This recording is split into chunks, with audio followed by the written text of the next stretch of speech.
Waste Asia संकट और रुपए की गिरावट के बीच रिजर्व बैंक ऑफ इंडिया ने केंद्र सरकार को 2.86 लाख करोड़ का डिविडेंड देने का ऐलान किया और यह डिविडेंड जो है अब तक का सबसे बड़ा सरप्लस ट्रांसफर डिविडेंड माना जा रहा है।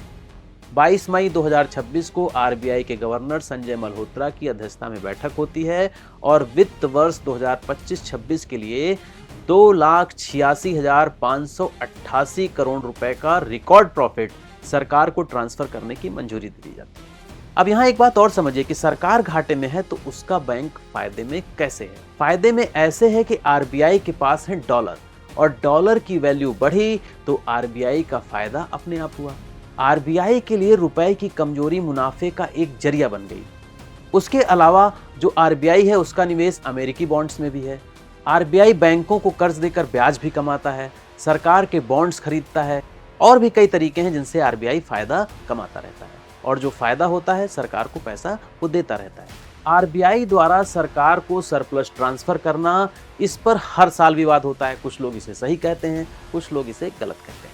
लेकिन इस वीडियो में चर्चा थोड़ा हटकर होगी कि अगर आरबीआई फायदा कमाता है तो हम क्यों नहीं पब्लिक लिमिटेड कंपनी बनाकर उसके शेयर मार्केट में सूचीबद्ध कर देते हैं। जैसे एसबीआई लिस्टेड है और पीएनबी लिस्टेड है और बाकी के बैंक भी लिस्टेड हैं जिनके हम शेयर खरीदते हैं, उसमें निवेश करते हैं। तो यही दर्जा आरबीआई को क्यों नहीं दे दिया जाता। हाँ, अगर आम आदमी के लिए नहीं भी खोल सकते तो इसमें सरकार निवेश कर सकती है, बड़े बड़े वित्तीय संस्थान निवेश कर सकते हैं और इससे क्या होगा, आरबीआई का मुनाफा और ज्यादा बढ़ेगा तो सरकार को और ज्यादा फंड मिल सकता है। ऐसा नहीं कि मैं कोई नई बात कह रहा हूं, ऐसा कुछ देश करते भी हैं। जैसे कि स्विस नेशनल बैंक सबसे प्रसिद्ध लिस्टेड सेंट्रल बैंक है। स्विस स्टॉक एक्सचेंज में स्विस नेशनल बैंक के शेयर ट्रेड होते हैं। इसके शेयर प्राइवेट इन्वेस्टर्स भी खरीद सकते हैं। इसके अलावा बैंक ऑफ जापान भी जो है स्टॉक एक्सचेंज में लिस्टेड है। हाँ, वो बात अलग है कि जो जापानी सरकार है वह बैंक ऑफ जापान में अपनी मेजॉरिटी ओनरशिप रखती है। देखा जाए तो आरबीआई की शुरुआत भी प्राइवेट शेयर होल्डर्स ने की थी। आरबीआई जब 1935 में बना था तो यह सरकारी नहीं था, इसे बाद में नेशनलाइज्ड किया गया। शुरू में इसमें प्राइवेट शेयर होल्डर्स होते थे। इसके शेयर मार्केट में नहीं थे, लेकिन ऑनरशिप जो थी वो पब्लिक इन्वेस्टर्स के पास होती थी। यानी भारत में जो शुरुआत हुआ था आरबीआई का वह mixed ownership central bank model था। फिर 1949 में इसका नेशनलाइजेशन किया गया। अब जरा समझिए कि अगर हम इसे प्रॉफिट मेकिंग ऑटोनोमस बॉडी बना दें तो इससे क्या क्या फायदे हो सकते हैं। सरकार का दबाव कम हो सकता है। आज सरकारें कभी कभी चाहती हैं कि ज्यादा पैसा ट्रांसफर हो, सस्ता लोन मिले, लिक्विडिटी बढ़े। जो ऑटोनोमस आरबीआई होगा वह राजनीतिक दबाव से काफी हद तक बच सकता है।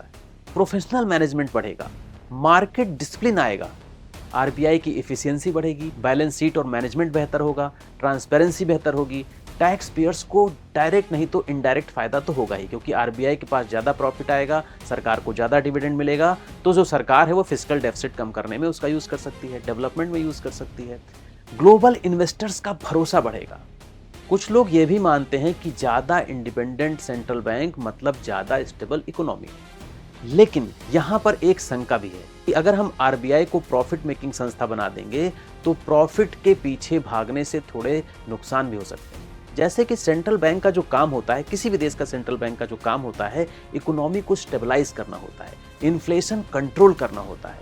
अगर प्रॉफिट लक्ष्य बना दिया जाएगा तो रिस्की इन्वेस्टमेंट भी बढ़ जाएंगे, मनी क्रिएशन पर ज्यादा जोर दिया जाने लगेगा, फाइनेंशियल बबल्स जैसी स्थिति पैदा हो सकती है। जनता नहीं, शेयर होल्डर्स प्रायोरिटी हो जाएंगे, प्राथमिकता बन जाएंगे।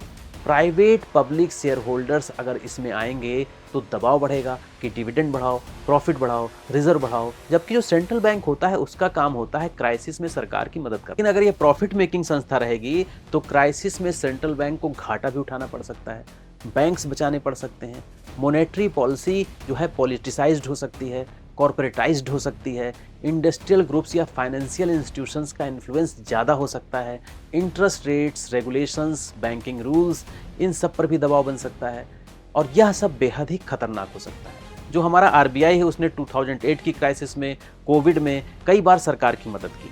सरकार को कई बार मैसिव लिक्विडिटी इमरजेंसी सपोर्ट की जरूरत पड़ती है तो आरबीआई इसमें मदद करता है।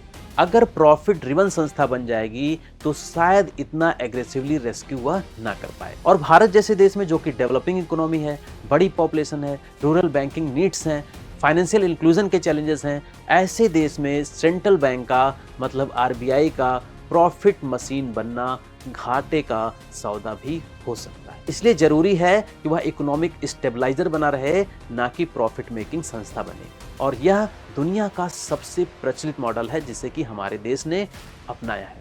और यह मॉडल यह है कि आरबीआई मूलतः गवर्नमेंट ओनरशिप में रहता है, लेकिन उसको ऑपरेशनल ऑटोनॉमी मिली हुई है। आरबीआई के साथ साथ bank of England, European central bank में भी यही मॉडल अपनाया गया है और यही सबसे ज्यादा संतुलित माना जाता है।